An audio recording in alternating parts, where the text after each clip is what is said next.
दोस्तों यूपीएससी का GS paper 2 इस बार बहुत ही ज़्यादा लेंथी पेपर हमें देखने को मिला। यहाँ पर आप पेपर में नोटिस करेंगे तो आप क्वेश्चन की ज़रा एक बार लेंथ पढ़िए, आपको खुद रियलाइज़ होगा कि क्वेश्चन बहुत लंबे लंबे हैं। एग्जाम के अंदर इतने कम टाइम के अंदर इन क्वेश्चन की डिमांड को अंडरस्टैंड करके एक अच्छा आंसर लिखना चैलेंजिंग बन सकता है, क्योंकि क्वेश्चन की डिमांड को समझने में ही टाइम लगेगा। खासकर मैं बात करूँ ना गवर्नेंस के क्वेश्चन की, तो गवर्नेंस के क्वेश्चन को इंटरप्रेट करना, उनको अप्लाइड पोर्शन के साथ यहाँ पे लिखना थोड़ा चैलेंजिंग रहेगा।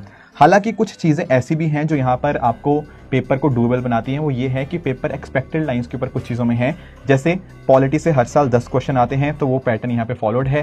3 सवाल आपके गवर्नेंस से आते हैं, 3 सवाल सोशल जस्टिस से आते हैं, तो मोटा मोटा वही ट्रेंड है। और 4 सवाल आपके करंट अफेयर से हैं, यानी कि इंटरनेशनल रिलेशन जो मैं बात करना चाह रहा हूँ, 4 सवाल उसके भी हैं। तो बिल्कुल वही पैटर्न है, बट क्वेश्चन के वेरिएशंस थोड़े से हैं। जैसे अगर बात करें ट्रांसजेंडर एक्ट 2026, उसके ऊपर यहाँ पे क्या चेंजेस आए हैं वो यहाँ पे क्वेश्चन यहाँ पे पूछा गया। फिर वुमेन के बारे में यहाँ पे क्वेश्चन पूछा गया, जो कि वुमेन रिजर्वेशन के बारे में हम पार्लियामेंट के अंदर इतना बार डिस्कशन कर रहे थे। फिर स्पीकर के बारे में क्वेश्चन पूछा गया कि स्पीकर की न्यूट्रलिटी हम कैसे इंश्योर कर सकते हैं। तो बहुत ही प्रैक्टिकल सवाल हैं, और खासकर गवर्नेंस एंड सोशल जस्टिस में आपको एग्जाम्पल के साथ, आपको रियल लाइफ चीज़ों के साथ उनको रिलेट करना पड़ेगा। जैसे भारत की ट्राइबल डेवलपमेंट पॉलिसी, अब क्या वाकई में वो एस्पिरेशन को रिफ्लेक्ट करती है नहीं करती, इसको जस्टिफाई करना होगा। तो जस्टिफाई करने के लिए आपको डेटा, आपको फिगर्स वगैरह यहाँ पे देनी पड़ेंगी।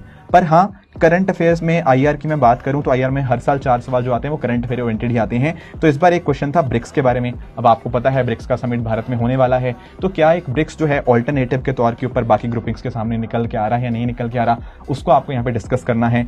उसके अलावा अगर हम बात करें सिक्योरिटी एंड ग्रोथ और all in the region Sagar doctrine जो हमारा होता है, Indo Pacific partnership for maritime domain awareness, तो इस प्रकार आपको नोटिस करने को मिलेगा कि क्वेश्चन डुएबल है। सेपरेशन ऑफ पावर के ऊपर भी क्वेश्चन आया है, प्रेशर ग्रुप्स के ऊपर भी क्वेश्चन आया है, पर कुछ ऐसी थीम्स भी हैं जैसे फॉर एग्जांपल जुडिशियल लेजिस्लेशन। अब यहाँ पे पैसिव यूथनेशिया, लिविंग विल, अब ये सारे क्वेश्चन हैं। अब इनको डिस्कस करते समय आपको केसेस का जरूर मेंशन करना है।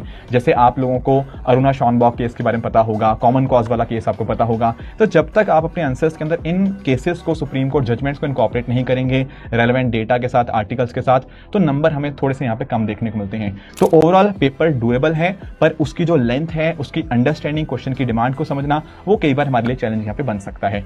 आप लोग इस पेपर के बारे में क्या सोचते हैं, आप जरूर कॉमेंट में बताइएगा।